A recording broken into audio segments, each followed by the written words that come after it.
Fáilte ar Ennis. Pig an tanimetáir thugra Alíonn Sráide sa táille a bheith go tuairteáig ar Kilkenny ar an gceathrú agus 5 láife den vísa. A chuig Rossa Ó Snodaigh chun é eiscint lena bhac nuair bhí sé i gcondainn chláir tamlaí nó hain.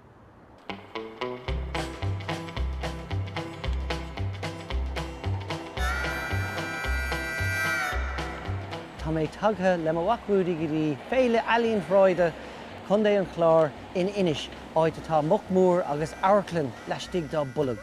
Oh, tá mé ri! Yo, he's topping! Come on, Tom, muc in the show! Toppy! So I'm at the farmer that's actually brought this pig from Manchester for you to look at, but we're not going to look outside the pig, we're going to look inside the pig.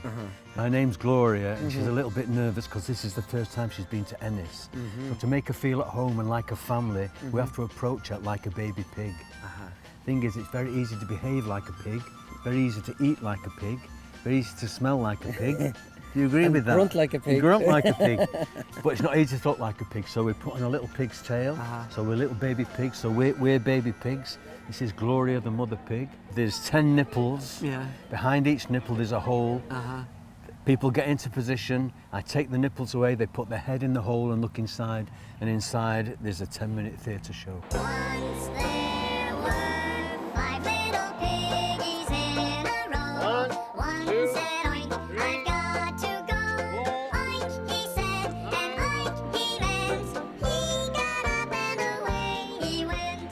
Céitá farm Rudi Ó Snodaigh, Art O'Rourke agus Oliver nó Ollie O'Rourke. Inis dom cad a híl sibh de sin. Chonnig tus a roint mír in a de, cad a chonnig tú, inis dom.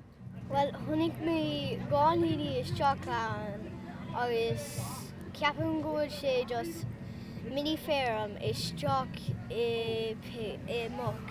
I bulag na muce. Yeah. Tá sé cosúla explanation faoi saoil na fearmóirí. Bhí fearmór ag an isteach an ag iompar muc beag le bábín agus bhí sé curí isteach i na páil agus thug siad buidéal do na daoine ó a raibh écinn isteach sa páil agus an sin bhí sé cosúla go raibh tú ag trud bia. Ó bhí tú ag cothú an banmh na buidéal. Cad éon rud is mó a hahan leat? An muc ag getalt. An muc ag getalt? Agus cad a dhéar hála nuair a bhí siad ag getalt? Ó, eachtal siad in san aig. Ó na, agus ar gcuirteach sé sin? No. Ná gcuirteach sé? He said, and oink, said he. Nobody's left to oink with me. Oink, oink, oink, oink, oink.